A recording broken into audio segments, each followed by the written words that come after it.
고린도전서 15장 9절에서 10절 말씀입니다. 나는 사도 중에 가장 작은 자라. 나는 하나님의 교회를 박해하였으므로 사도라 칭함받기를 감당하지 못할 자니라.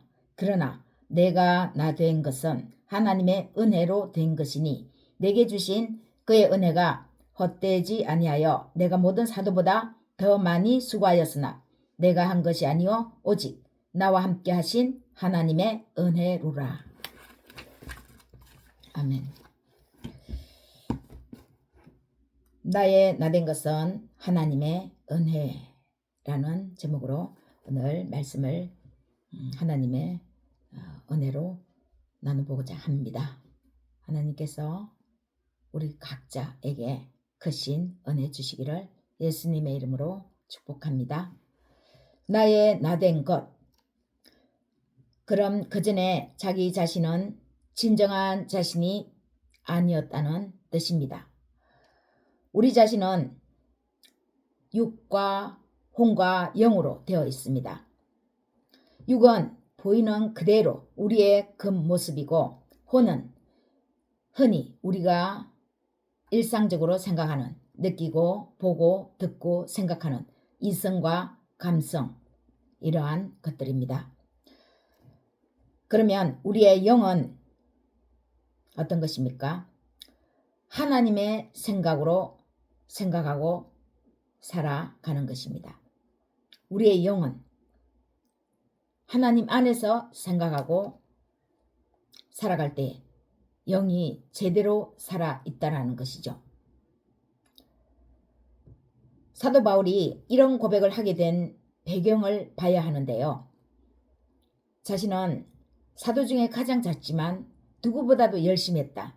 그런데 그 열심히 한 것이 바로 하나님의 은혜로라고 고백하는 이 사도 바울의 고백의 배경을 보면 그 중심에는 죄가 있습니다. 3절 한번 말씀 보겠습니다. 3절 읽진 않았지만 내가 받은 것을 먼저 너희에게 전하였노니 이는 성경대로 그리스도께서 우리 죄를 위하여 죽으시고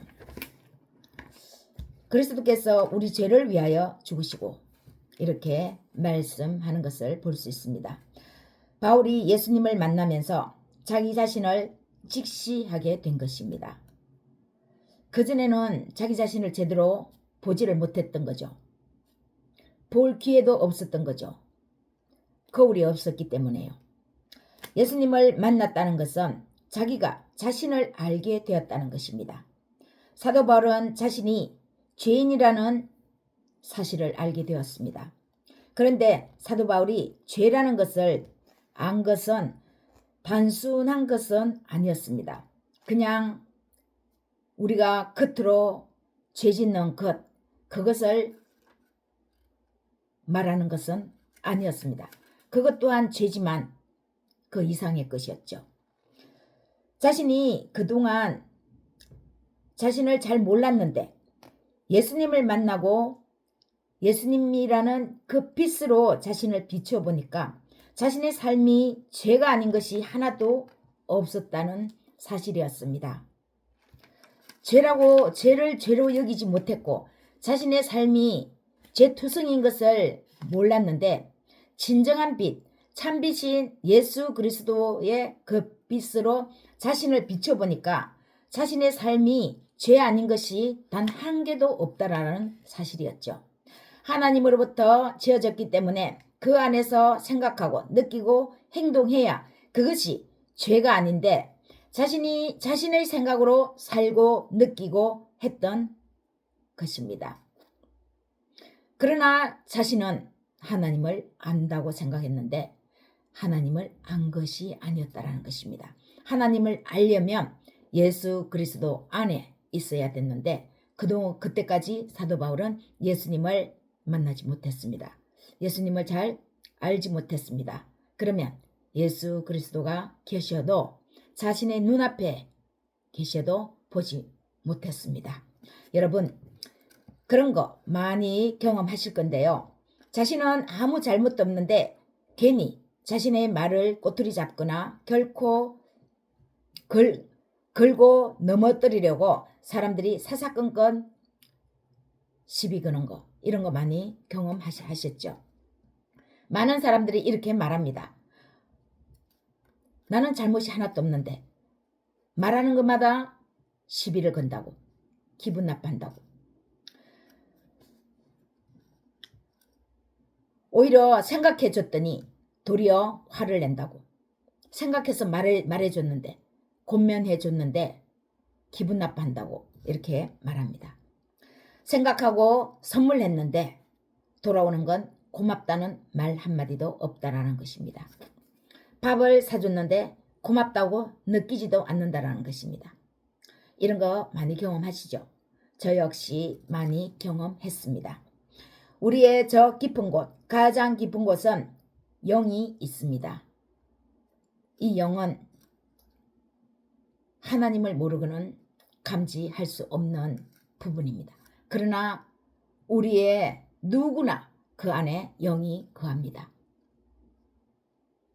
그러면은 하나님을 모르면은 자신의 영 안에 무엇이 있는지, 깨끗한지 더러운지, 어떻게 손상이 되었는지, 또 얼마만큼 상처가 입었는지, 상처를 누구한테 줬는지 알 수 없습니다. 우리의 저 깊은 곳, 가장 깊은 곳은 영이 있습니다. 이 영이 우리의 진짜 모습입니다. 만약 상처를 받은 영이면 상처받은 영이 우리의 모습이죠. 그것이 다른 사람한테 말할 때에 상처받은 자신의 모습으로 다른 사람한테 권면하는 것입니다. 다른 사람을 향해서 좋은 것으로 말해준다고 하는데 내 상처받은 것으로 권면하고 말해주니까 그 사람은 어떻게 되겠습니까? 상처받은 그 권면의 말을 듣는 것입니다. 그래서 기분이 나쁜 것입니다. 이 진짜 모습이 진짜가 되려면 하나님을 아는, 하나님과 연결되어 있어야 하거든요. 그런데 하나님과 연결되어 있어야 할 영이, 그 전선이 끊겨 있는 것입니다. 끊겨 있으니까 우리는 잘한다고 하는데 상대방은 기분이 나쁜 것입니다. 우리는 생각해서 선물을 한다고 했는데 내 위주로 선물한 것입니다. 내 생각에, 내 마음에 맞는 것으로 다른 사람한테 선물한 것입니다. 내 안에 상처가 있으니까, 내 안에 영이 손상되어 있으니까요. 그런데 영이 하나님의 영으로 깨끗하게 연결되어 있으면 내가 원하는 선물이 아니라 다른 사람이 어떤 것을 좋아할까? 그런 초점을 더욱 맞추겠죠. 그러나 손상되어 있으면 자신은 마치 다른 사람을 향해서 온전히 생각을 했다라고 스스로 생각합니다. 자신의 안에 영을 감지하지 못하니까요. 우리가 하나님으로부터 지어진 존재, 영의 존재라는 것은 하나님과 연결되어 있지 않으면 모든 하는 일이 뒤틀릴 수 있는 것을 말합니다. 예를 들면 캄캄한 방 안에 들어오면 스위치를 눌러야 불이 켜지잖아요. 불이 전등이 아무리 있어도 불을 켜지 않으면 방 안은 환해지지 않습니다. 등이 있지만 스위치를 눌려야 되는 거죠. 스위치와 등이 연결되어서 켜질 때 방 안은 환해집니다. 우리의 몸은 것인데 진짜 알맹이는 우리의 영이거든요. 이 영에 전기가 들어와서 불이 켜져야 우리가 하는 말도 그저 별 뜻 없이 가볍게 얘기했는데도 사람들은 그 말 진짜 감동으로 받습니다.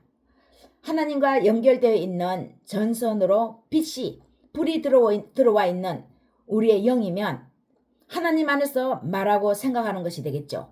그러면 사람들한테 우리는 그냥 가볍게 말하는데도 사람들은 그것이 하나님께서 말씀하시는 말씀으로 들리니까 감동이 되는 것입니다. 작은 도움 줬는데 큰 감동으로 감격을 합니다. 하나님으로 연결되어 있기 때문에요. 그냥 평범하게 고맙다고 감사해 하고 인사했는데 그 인사에 도리어 상대방이 감동을 합니다.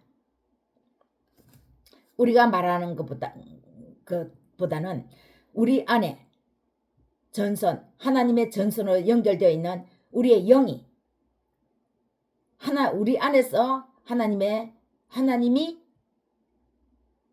말씀이 나갔기 때문이죠. 감사는 자신 혼자서는 아무것도 할 수 없는 것을 인정하는 것입니다. 감사할 때에 다른 사람의 도움이 있었다는 것을 인정하는 것입니다. 자기 스스로 노력해서 열심히 내가 노력해서 다 했다라는 생각이 들 때는 감사할 수가 없습니다. 사도 바울은 공부를 아주 많이 한 사람입니다. 특히 법 공부를 많이 했습니다. 법 공부. 하나님의 법을 공부했습니다. 그런데 법 공부한 것으로 하나님을 오히려 잘 알지 못했습니다. 자기 자신은 공부를 많이 했으니까 전문가니까 그런 생각으로 전문가다운 생각으로 일을 열심히 했습니다. 어떤 일이요? 사사건건 하는 일마다 하나님의 원한을 사는 반대되는 일만 하는 것이었습니다. 그런데 이런 공부를 많이 하게 한 것도 하나님은 다 이유가 있으셨겠죠. 아니나 다를까 이 법 공부를 공부한 자신이 무엇인가 이상하다는 생각을 하게 되는 계기가 찾아옵니다. 제대로 된 공부면 자신이 한 공부가 제대로 된 자신을 위하고 남을 위한 공부면 그리고 하나님을 위한 공부면 사람들을 위해서 하나님을 위해서 유익하게 쓰여져야 하는데 맨날 자신이 하는 일이라고는 사람들을 힘들게 하고 핍박하고 하나님을 잘 믿는 사람들을 감옥에 가두는데 앞장서고 있는 자신을 보게 됩니다. 그런 바울에게 하나님은 찾아가셔서 만나주셨습니다. 사도행전 우리 보겠습니다. 9장 1절에서 6절 말씀입니다. 사울이 주의 제자들에 대하여 여전히 위협과 살기가 등등하여 대제사장에 가서 다메섹 여러 회당에 가져갈 공문을 청하니 이는 만일 그 도를 따르는 사람을 만나면 남녀를 막론하고 결박하여 예루살렘으로 잡아오려 함이라. 사울이 길을 가다가 다메섹에 가까이 이르더니 호련히 하늘로부터 빛이 그를 둘러 비추는지라. 땅에 엎드러져 들으며 소리가 있어 이르시되 사울아 사울아 네가 어찌하여 나를 박해하느냐 하시거늘 대답하되 주여 누구시니까? 이르시되 나는 네가 박해하는 예수라. 너는 일어나 시내로 들어가라. 네가 행할 것을 너에게 이를 자가 있느니라 하시니 자신은 하나님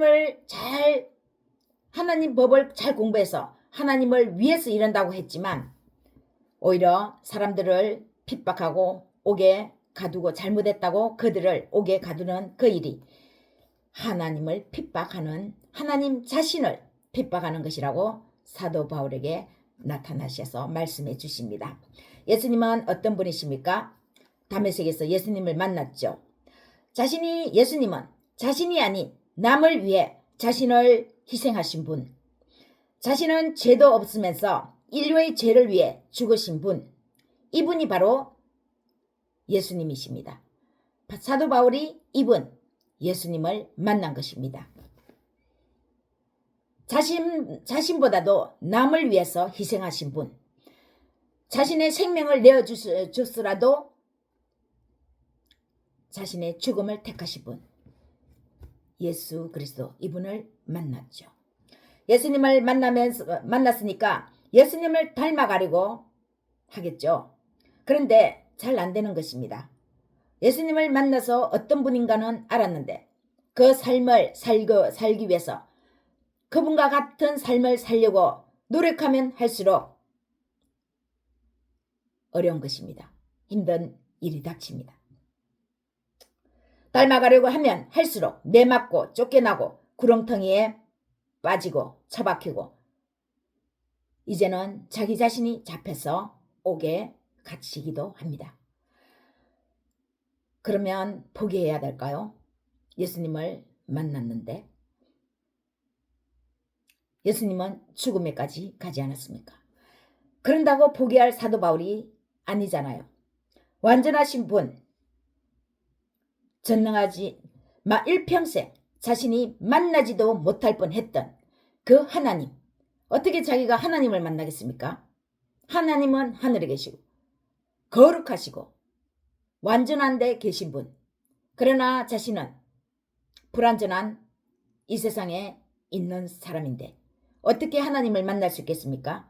그러나 그 완전하신 분, 일평생 만나지 못할 뻔했던 하나님이 자신을 찾아오셔서 만났는데 그동안 삶을 제대로 살지 못했던 그것을 만회라도 하듯 누구보다 다른 앞선 자신보다 다른 앞선 사도들보다 더 열심히 몇 배로 더 뛰고 고심하고 했지만 오히려 돌아오는 것 아픔뿐이었습니다. 아픔이었습니다. 뒤늦게 예수님을 만났기 때문에 자신의 삶이 죄 아닌 것이 없고 예수님과 반대되는 생각, 반대되는 삶을 살았기 때문에 그것을 만회하려면 누구보다도 더 열심히 해야 된다고 사도 바울은 생각했습니다. 그러면 그럴수록 상처가 나고 아픔이었습니다. 고린도전서 4장을 보겠습니다. 고린도서 4장 11절 14절. 바로 이 시각까지 우리가 줄이고 목마르며 헐벗고 매맞으며 정처가 없고 또 수고하여 친히 손으로 일을 하며 모욕을 당한 적 축복하고 박해를 받은 적 참고 비방을 받은 적 권면하니 우리가 지금까지 세상에 들어온 것과 만물의 찌꺼기 같이 되었도다. 내가 너희를 부끄럽게 하려고 이것을 쓰는 것이 아니라 오직 너희를 내 사랑하는 자녀같이 권하려 하는 것이라. 예수님이 인류를 사랑하고 자기 자신을 사랑했듯이 자신도 예수님과 같이 하나님의 자녀를, 하나님의 사람들을, 하나님을 모르는 사람들을 사랑하려고 애썼습니다. 이러면서 사도 바울은 자신 안으로 더 깊이 들어갔습니다. 자신이 아픔을 당하면 당할수록 예수님을 떠나는 것이 아니라 자신의 그 역할에서 멀어지는 것이 아니라 더 깊이 예수 그리스도 안에서 하나님 안으로, 그리고 하나님 안으로 들어가면 그럴수록 자기 자신 안으로도 깊이 들어갔습니다. 더 깊이 자기 자신과 마주 앉았습니다. 예수님을 만나 자신과 예수님을 모르고 산 자신의 삶과 마주하게 했습니다. 예수님은 거룩하고 완전하신 분, 죄도 하나도 없으면서 다른 사람의 죄를 위해서 죽으신 분, 그분하고 앉아서 마주하는데 그분이 거울이죠. 그 깨끗한 거울을 보는데 그 깨끗한 거울 속에 자신의 모습은 어떠했겠습니까? 재투성인 거죠. 습관 하나하나가 온갖 고치지 않으면 안 되는 그런 것 투성이었습니다. 고치는 것이 아니라 처음에는 하나 둘 고쳐 나갔는데 이거는 고쳐서 될 것이 아니고 집 전체를, 내부의 전체를 다 허물어야 되는구나를 사도 바울은 알게 됩니다. 피하지 않고 도망가지 않았습니다. 자신과 마주하는 것을 피하지 않았습니다. 자신 안에 보이는 나쁜 습관, 그것을 오히려 더 자세히 그리스도 예수 안에서 마주합니다. 옛 자신과 예수님을 만난 자신과는 서로 마주하면 할수록 힘들고 괴로웠습니다. 자신의 나쁜 부분을 보는데 좋은 사람이 어디 있겠습니까? 고쳐야 하는데 쉽게 고쳐지지 않으니까 피하고 싶죠. 그러나 피하지 않았습니다. 자신의 옛 삶이 하나님 하나하나 낱낱이 훤하게 들여다보이니까 온통 삶 자체가 죄투성인 것이 보였습니다. 그런데 어쩝니까? 보이면 고쳐야죠. 사랑의 하나님은 사도 바울을 사랑으로 단단하게 묶으셨거든요. 어떤 어려움이 있어도 어떤 환경이 있어도 피하지 않게끔 하나님의 사랑으로 단단하게 사도 바울을 만나 주셨거든요. 바울은 그런 자신을 얼마나 사랑하셨으면 그런 자신을 잊지 않고 버리지 않고 찾아오셨나 하고 그 사랑의 하나님을 더 이상 사랑하지 않을 수가 없게 되었습니다. 그런 하나님을 자신이 어떻게 떠날 수가 있겠습니까? 자신의 고칠 습관이 너무나 많다고 해서 집 전체를 허물어야 한다고 해서 그 하나님, 자신을 사랑하신 하나님을 버릴 수가 없는 것이죠. 괴로워도 힘들어도 앞으로 가는 수밖에 없지 않겠습니까? 바울이 어느 날 깨닫습니다. 자신의 영에 자신이지만 자신도 잘 모르고 있는 가장 깊숙한 곳에 숨어서 자신이라고 행세하며 주장하고 있었던 그 실체를 발견합니다. 그것을 찾아냅니다. 그 실체를 받습니다. 그 실체는 자신도 자신이 아닌데 내 자신이라고 알고 생각했던 그 실체는 바로 교만이었습니다. 사도 바울은 제의 고난은 교만이라는 사실을 하나님 앞으로 매맞으며 감옥에 갇히면서 가까이 다가갈수록 이 교만이 곧 자신이었던 것처럼 자신의 행세를 하고 있었다는 사실에 한탄합니다. 교만이라는 이 사실의 실체가 하나님 앞으로 다가가면 갈수록 하나님의 일을 열심히 하려고 할수록 도리어 사람들로부터 매를 맞으며 감옥에 갇히기도 하는데 이럴수록 바로 자신 안에 이 교만이 확실하게 더 드러나는 것입니다. 하나님 안으로 가까이 가는데 자신의 교만이 혼하게 보인다는 거죠. 디모데전서 1장 12절에서 16절 말씀입니다. 나를 능하게 하신 그리스도 예수 우리 주께 내가 감사함은 나를 충성되이 여겨 내게 직분을 맡기심이니 내가 전에는 비방자요 박해자요 폭행자였으나 도리어 긍휼을 입은 것은 내가 믿지 아니할 때에 알지 못하고 행하였습니다. 우리 주의 은혜가 그리스도 예수 안에 있는 믿음과 사랑과 함께 넘치도록 풍성하였도다. 미쁘다. 모든 사람이 받을 만한 이 말이요 그리스도 예수께서 죄인을 구원하시려고 세상에 임하셨다 하였도다. 죄인 중에 내가 개수니라. 그러나 내가 긍휼을 입은 까닭은 예수 그리스도께서 내게 먼저 일체 오래 참으심을 보이사 후에 주를 믿어 영생 얻는 자들에게 본이 되게 하려 하심이라. 하나님께 열심을 다하면 다할수록 자신이 하나님 앞으로 가면 갈수록 상대적으로 자신 안에 있는 어떤 모습이 보였는데 그 실체가 바로 교만이라는 사실이었습니다. 교만은 온갖 죄를 유발시킵니다. 교만은 자신을 보지 않고 남을 보게 합니다. 자기 자신은 보지 않고 남을 보게 하죠. 그래서 우리는 헐뜯습니다. 자신에게는 허물이 없는 것처럼 생각하는 거죠. 남의 허물은 엄청 크게 보이는 것입니다. 교만은 경쟁하게 합니다. 자신에게 있는 것을 감사하지 않고 자신보다 더 가진 사람을 향해 늘 경쟁합니다. 교만은 자신이 가진 것보다 남이 자신보다 더 가진 것을 보게 합니다. 아무리 내가 많이 가지고 있어도 나보다 더 많이 가지고 있는 남을 보게 하는 거죠. 교만이요. 자신의 삶을 살지 못하도록 합니다. 자신을 인정하지 못함으로 다른 사람의 삶은 더욱 인정하지 않습니다.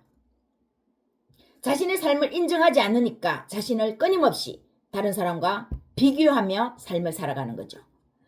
시기, 질투 이러한 것은 경쟁관계에서 비롯되는 현상입니다. 이 경쟁이 바로 교만이라는 뿌리에서 나오는 것입니다. 끊임없이 나와 다른 사람을 비교하는 것 바로 경쟁이죠. 이 경쟁이 교만이라는 저 깊숙한 곳에서 나오는 현상입니다. 교만은 자신을 주인공으로 내세우지만 겸손은 그 주인공 자리를 바로 그리스도 예수께로 자리를 내어줍니다. 사도 바울은 하나님을 사랑하면 사랑할수록 자기 자신의 깊이까지도 더 들어갔습니다. 하늘과 땅이 먼 것처럼 거룩한 하나님을 보고 자신을 보니까 극과 극의 현상인 것입니다. 진짜 생명, 진짜 빛으로 자신을 비추니까 자신의 삶이 온갖 죄로 물들었다는 것이었죠. 자신 안에 교만이 저 깊숙이 자리하고 있었던 사실을 그제서야 알고 자신이 죄인 중에 괴수라고 고백을 하는 것이었습니다. 내가 죄인인데 알고 봤더니 그 죄인 중에 진짜 괴수였구나. 온갖 죄, 저지르지 않는 죄가 없구나라는 것을, 가장 흉악한 죄, 교만이라는 죄가 자신 안에 있었다는 것을, 그 실체를 발견합니다. 그래서 예수 그리스도를 만나기 전에는 자신이었다고 생각했던 그 자신이 진짜 자신이 아니라 교만으로 똘똘 뭉친 자신이었다라는 것이죠. 사도 바울은 모든 다른 사도보다 열심이었지만 많은 핍박을 받았습니다. 동족으로부터 또는 이방인으로부터 매맞고 정처 없이 매를 맞고 상처받고 죽을 뻔한 일을 많이 겪었습니다. 그런데 이러한 사도 바울의 삶은 헛되지 않았습니다. 많은 핍박, 죽을 뻔한 고비를 몇 번이나 넘겼지만 40에서 하나 가만 39번의 매를 몇 번이나 맞았지만 자신의 삶이 헛되지 않았던 것입니다. 하나님은 사도 바울의 시간 속에 계셨습니다. 상처를 받을 때도 계셨고 아무 응답이 하나님이 없는 것 같은 그 시간에도 계셨고 침묵 속에서도 계셨습니다. 우리의 이성이, 우리의 감성이 느끼지 못할 때도 하나님은 계셨다라는 것을 사도 바울은 알았습니다. 진정한 자신을 찾았거든요. 진짜 자신을 만났거든요. 자신이라고 알고 있었던 원래의 자신은 교만이 주인 행세해서 자신인 것처럼 살고 있었던 사람이었던 것입니다. 교만이 완전히 벗겨지니까 열심이었지만, 매사가 열심이었지만 그 매사가 하나님의 은혜였던 것이었습니다. 열심히 할 수 있었던 그 자신마저도 하나님의 은혜였기 때문에 열심히 될 수 있었다라는 사실입니다. 자신이 하나님으로부터 왔고 자신 자체가 하나님의 지음을 받은 존재였으니까 자신 자체가 존재인데 어떻게 자신이 하는 모든 일이 하나님의 은혜가 아닐 수 있겠습니까? 모든 것이 하나님과 연결되어 있는 것을 그제서야 보는 것이죠. 여러분, 하나님과 연결되어 있는 자기 자신을 찾으시기를 소망합니다. 하나님과 연결된 자신은 더욱 세상을 긍정으로 바라보고 어떠한 환경에도 굴하지 않게 합니다. 막으면, 길이 막히면, 누가 막는 것 같아도, 또 막지 않아도 막히는 길이 있으면 뚫으려고 노력합니다. 그래도 아니면 다른 길이 있는가 보다 하고 다른 길을 찾아 놨습니다. 그 길이 아닌지를 생각해 봅니다. 길은 여러 갈래니까요. 우리의 생각 속에서 한정되어 있으면 한 가지를 보지만 예수 그리스도의 그 무한한 세계 안에서는 여러 길을 보게 됩니다. 누구보다 더 세상을 열심히 살지만 그 공로를 자신이나 피조물보다 먼저 하나님의 은혜로 여기는 겸손이 있습니다. 우리는 하나님께 가까이 다가가면 어딘가 모르게 자유가 제한될 거라 생각합니다. 오히려 우리 생각이 우리를 제한합니다. 우리의 생각으로 세상의 창문을 바라보는데 얼마만큼 세상이 열리겠습니까? 우리의 생각, 내가 생각하는 만큼 그만큼만 세상이 열리지 않겠습니까? 하나님은 무소부재, 전지전능한 분이시므로 우리를 제한하시지 않습니다. 제한하지 말도록 하나님 안으로 우리를 끌어들입니다. 하나님 안으로 더 들어와서 제한 없는 세상을 보도록 하십니다. 자유를 가지되 겸손한 자유, 절제된 자유, 책임 있는 자유. 우리는 우리 생각으로 뭘 하고 잘못하면 책임지는 것을 두려워하지만 하나님 안에서의 자유는 절제된 자유. 무슨 일을 당하면 다른 사람보다 자신이 책임지는 책임 있는 자유. 그리고 무엇을 해도 그리스도 예수 안에서 그 기쁨을 누리니까 영원한 기쁨의 자유를 만끽하게 됩니다. 잠언 1장 7절에서 여호와를 경외하는 것이 지식의 근본이거늘 미련한 자는 지혜와 훈계를 멸시하느니라고 말씀합니다. 하나님을 알면 알수록 가까이 할수록 하나님은 무한한 세계 안으로 우리를 자유롭게 들어가도록 하십니다. 여러분 2026년 올 한 해 벌써 셋째 주입니다. 뜻하는 바 소망 그리고 계획이 하나님께 더 가까이 감으로 진정한 자신 하나님 안에서 찾은 진정한 자신 그 안에서 모든 것을 이루시는 저와 여러분 되시기를 예수님의 이름으로 축복합니다.